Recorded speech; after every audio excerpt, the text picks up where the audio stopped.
بسم اللہ الرحمن الرحیم۔ السلام علیکم۔ یورپ اردو نیوز چینل میں خوش آمدید۔ آج کی ہیڈ لائنز۔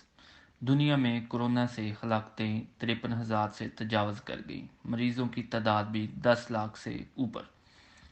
اٹلی میں کورونا وائرس کی ہلاکتوں کی تعداد میں 766 کا اضافہ، جبکہ آئی سی یو کے داخلے میں کمی۔ آج دوسرے دن بھی اسپین میں 900 سے زیادہ کورونا وائرس اموات ریکارڈ کی گئیں۔ فرانسیسی اسپتالوں میں 588 کورونا وائرس کی موت کے ساتھ مہلک ترین دن ریکارڈ کیا گیا۔ انگلینڈ میں 9 روز میں نصب ایک بہت بڑا فیلڈ اسپتال جمعے کو لندن میں کورونا وائرس کے مریضوں کے لیے کھولا گیا۔ اور کورونا وائرس سے انسانی دماغ بھی متاثر ہونے لگا، ماہرین کا ہولناک انکشاف۔ آگے خبریں تفصیل کے ساتھ۔ عالمگیر وبا کو کورونا وائرس کے باعث دنیا بھر میں اب تک 53,000 سے زائد جانیں ضائع ہو چکی ہیں، جبکہ 10 لاکھ سے زیادہ افراد اس وبا سے متاثر ہو چکے ہیں۔ اس وبا کے آغاز سے ہی اٹلی میں کورونا وائرس سے ہونے والی اموات کی تعداد جمعے کے روز تیزی سے بڑھتی جا رہی ہے اور مزید 766 اموات ریکارڈ کی گئیں۔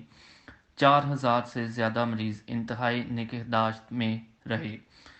راتوں رات ہونے والی اموات ایک نئے عروج کو پہنچنے کے بعد ہسپانوی حکومت لاک ڈاؤن کو 26 اپریل تک بڑھانے پر غور کر رہی ہے، چونکہ اسپین میں ابھی تک کورونا وائرس کی جانچ عام نہیں ہو رہی ہے اور فی الحال صرف اسپتال میں داخل ہونے والے افراد کی تشخیصی جانچ پڑتال کی جاتی ہے۔ سوچا جاتا ہے کہ متاثرہ افراد کی اصل تعداد اس سے کہیں زیادہ ہے۔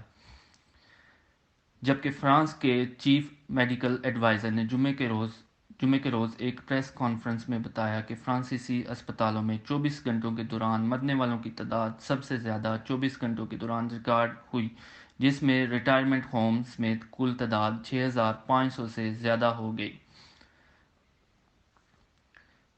انگلینڈ کے ہیلتھ سیکرٹری میٹ ہینکوک نے انتباہ کیا ہے کہ اگر اس ہفتے کے آخر میں لاک ڈاؤن کی خلاف ورزی کی گئی تو لوگ نقصان اٹھائیں گے، کیونکہ برطانیہ میں ہلاکتوں کی تعداد چین سے گزر رہی ہے۔ سیکرٹری صحت میٹ ہینکوک نے آج کی حکومت کی بریفنگ میں کہا کہ اگر لوگ اس ہفتے کے آخر میں گرم موسم سے لطف اندوز ہونے کے لیے معاشرتی دوری کے اقدامات توڑیں گے تو لوگ نقصان اٹھائیں گے۔ انہوں نے مزید کہا کہ یہ مشورہ کوئی درخواست نہیں ہے، یہ ایک ہدایت ہے۔ گھر پر ہی رہیں، زندگیوں کی حفاظت کریں اور آپ اپنے حصے کا کام کریں گے۔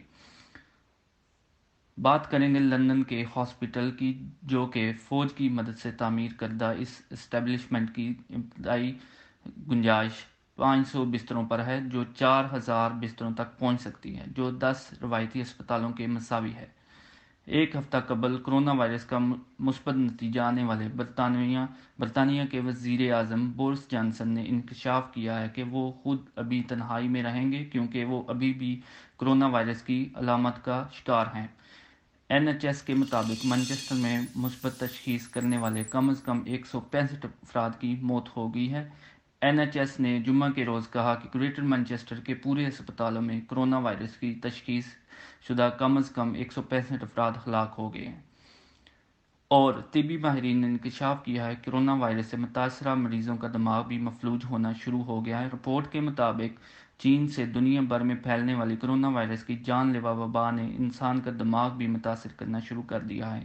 یہ خوفناک انکشاف کورونا وائرس میں مبتلا امریکی ریاست فلوریڈا کی عمر رسیدہ خاتون کے دماغ کا طبی معائنہ کرنے کے بعد ہوا۔ کورونا وائرس سے بچنے کے لیے آپ اپنے گھر میں رہیں، اپنی فیملی کے ساتھ وقت گزاریں اور غیر ضروری میل جول سے اجتناب کریں، اور بالخصوص اللہ تعالیٰ کا ذکر اور قرآن پاک کی تلاوت کریں۔ دعاؤں میں یاد رکھیے گا۔ کل ایک نیو ویڈیو کے ساتھ ملاقات ہوگی۔ السلام علیکم۔